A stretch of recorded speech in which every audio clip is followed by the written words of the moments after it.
Welcome back, everyone. Today we're going on a deep dive into the incredible story of Emma Gatewood. Ah, Grandma Gatewood. You got it. Better known as Grandma Gatewood.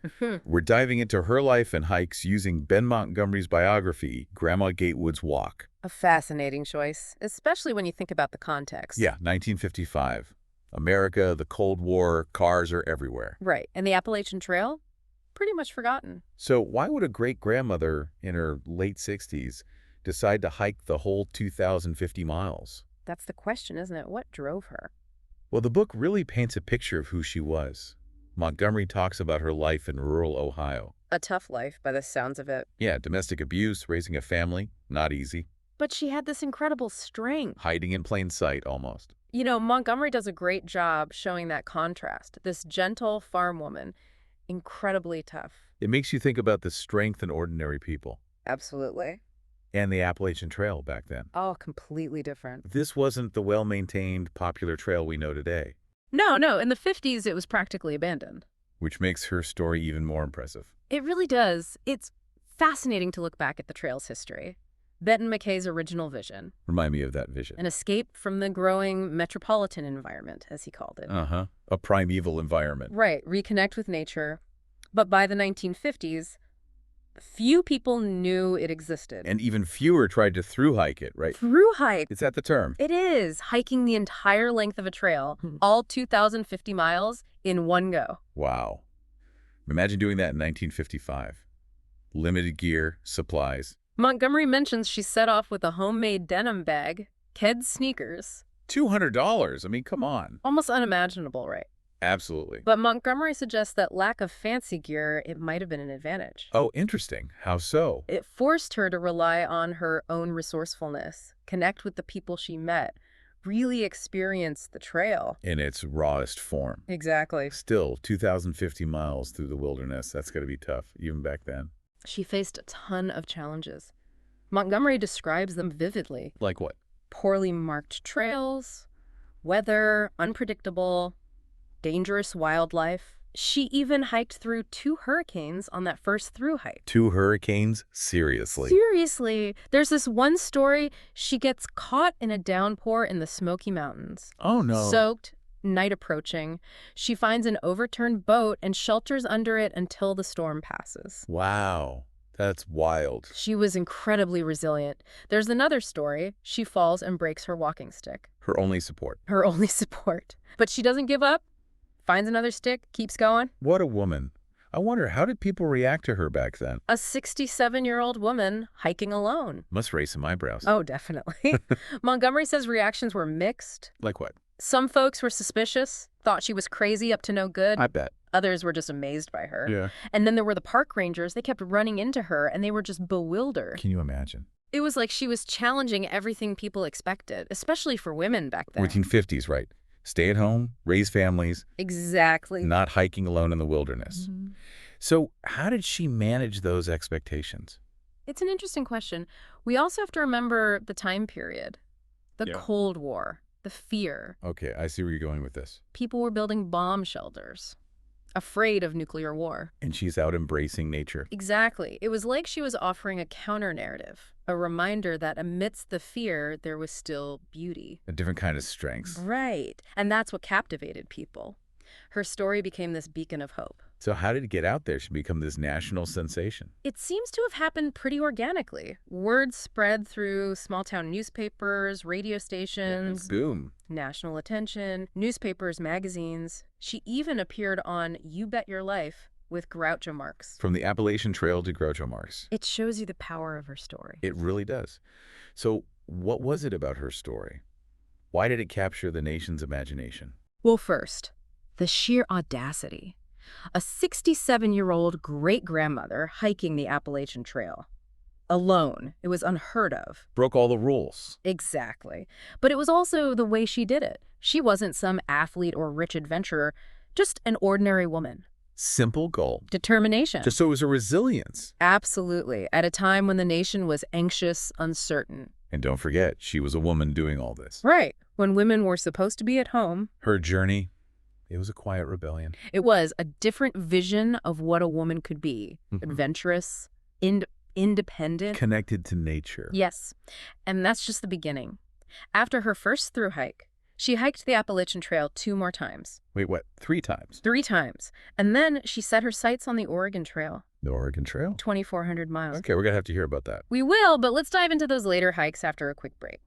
All right, we're back. More Grandma Gatewood. 3 times on the Appalachian Trail. Then the Oregon Trail. I mean, what kept her going? Each hike meant something different, according to Montgomery. Okay. That first one, proving she could do it. Resilience. Defying expectation. Exactly. But the later hikes, more about the journey itself, her connection with nature, her own inner strength. Makes sense. So the second Appalachian Trail through hike, anything different about that one? She finished it faster. Faster. The first time. And she was 69 by then. Really shows you age isn't everything. It really does challenge that idea, doesn't it? Like she was just getting stronger, more determined. Amazing. Did her gear change at all? Montgomery says, not really. Still the denim bag, kids. Found what worked and stuck with it. It seems that way. And this time, she seemed even more confident. Confident. In her abilities, her place in the world. Montgomery says she got more comfortable with the media attention, used it to advocate for the Appalachian Trail, encourage others to get out there, experience nature. So not just hiking for herself anymore. Right.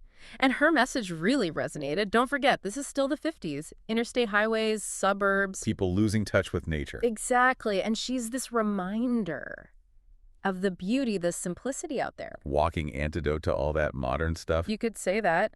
And then her third Appalachian Trail through hike. Mid-70s at that point, right? You got it. Completed it in sections between 63 and 64. Unbelievable. Any new challenges that time? Age, for sure. Montgomery says she had to slow down, take more breaks. Yeah. But she also understood her limits better, how to work with them. Not about conquering anymore. No, it was about savoring it, connecting with people, appreciating the beauty. Evolved over time, those hikes did. And then the Oregon Trail. Whoa, hold on. That's completely different. Why that trail? Montgomery suggests she was drawn to its history, westward expansion, pioneering spirit. Building a nation. Exactly. Like she was connecting herself to that legacy, reminding people that spirit's still alive. Love that. And think about it, the contrast. Appalachian Trail, escaping civilization. Oregon Trail, connecting communities. Forging paths, building a future. Right. Did she hike the whole thing in one go?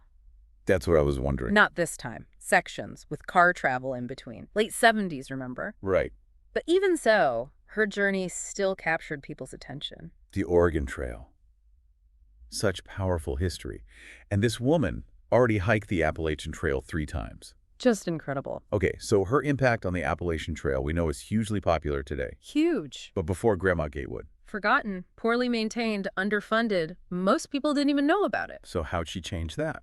Media attention, for one. Her story spread, people got curious. About her, about the trail. Exactly. More people hiking, more funding. Suddenly, the Appalachian Trail is back on the map. Wow.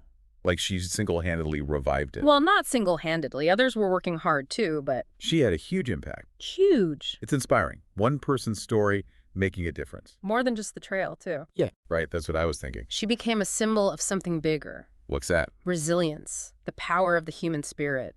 Finding joy in the simple things. And those messages. Timeless. Absolutely. What's up? Especially today, when things feel overwhelming. Too much going on. She reminds us to slow down, connect with nature, just putting one foot in front of the other. Finding adventure in the everyday. Exactly. Okay, so we've talked about her life, her impact on the trail, her broader influence. But Montgomery, did he talk about her specific encounters on the trail, the people she met? Oh, he did. And they were as diverse and interesting as the landscapes she hiked through. Give me some examples. All right. One that really stands out is her meeting with a group of African-American hikers in the Jim Crow South. Wow, 1955. That had to be tense. Very tense. Montgomery sets the scene well. The fear, the prejudice that Black people face. A reminder of how far we've come and how far we still have to go. Absolutely. And it makes this encounter even more powerful. So what happened? Well, she approached them with the same kindness she showed everyone. They shared stories, food, Really? even camped together. Wow. It's like she just bypassed all that prejudice. It's a beautiful example of human connection, and Montgomery says they formed a real bond, a friendship. Amazing. Did she ever talk about experiencing racism on the trail herself? A woman alone? especially in the South. Montgomery doesn't mention any overt racism, but None. he does say she faced suspicion, mistrust, especially from men. Questioning her motives, I bet. Exactly. A reminder that prejudice exists everywhere, Even in nature's beauty. unfortunately. But she didn't let it stop her. Typical Grandma Gatewood. Kept her focus, kept making connections. That's such an important lesson. Choosing kindness over fear. Especially today, when things feel so divided. It's harder than ever. It is, but it's worth it. So those encounters, diverse, complex, like the trails themselves. Exactly. And Montgomery has so many more stories about wildlife, local communities, acts of kindness. Well, let's hear them. Okay, those encounters, wildlife, communities, kindness. Lay it on me. Well, Montgomery really highlights Grandma Gatewood's relationship with nature. More than just hiking, you mean? Yeah, it was deep. He quotes her diary. She talks about waking up surrounded by trees, birds singing. Sounds peaceful. And she says, it was as good a place as any. Wow. Finding beauty in the simple things. That was her. It's a good reminder for all of us, isn't it? It is. Nature, healing, inspiration. Any crazy wildlife encounters? Over 2,000 miles? Gotta be some stories. Oh, yeah. There's one, she meets a rattlesnake on the trail. Yikes. Most people freaking out. She steps over it, keeps going. I don't know if I could be that cool. Was she ever afraid? Montgomery suggests she respected the animals, but no real fear. She saw herself as a guest in their home. Makes sense. Like, treat them right, they'll treat you right. Respect and awareness. I like that. What else did Montgomery focus on? The media frenzy, especially after that first hike. She became a celebrity. But she didn't want that, right? Not initially, but it happened. News spread, interviews, magazines. She was a media darling. Everyone loved her story. Why was that? What was so captivating? A lot of things. Her age, for one. The determination. The fact that she kept it simple. And for the time, a woman doing this. Unheard of. Exactly. Montgomery talks about how that fame was a mixed bag. Oh, interesting. How so? It helped the Appalachian Trail, got people talking about it, wanting to hike it. Led to more funding, like we said. Right. But it also meant scrutiny, pressure. A lot to handle. It is. She embraced the good parts, advocating for the trail, encouraging people to get outside. But that intrusion on her privacy. Had to be tough. Montgomery says it was. The pressure to be this perfect image the media made her out to be. That's the thing about fame, right? Double-edged sword. For sure. But she used it well in the end. She did. Brought attention to the trail, inspired so many people. And that inspiration continues today. Races, challenges, scholarships named after her. Books, documentaries. She's a legend. A folk hero, almost. So what's the big lesson? What do we learn from Grandma Gatewood? It's never too late to chase your dreams, challenge yourself, find that connection with nature. Like she said, it was as good a place as any. Exactly. Age is just a number. And you don't need fancy stuff to have an adventure. Just a good pair of shoes and a sense of wonder. Montgomery says it best. The greatest adventures often begin with a single step. Well said. What an amazing deep dive. Grandma Gatewood, what a woman. Thanks for joining us, everyone.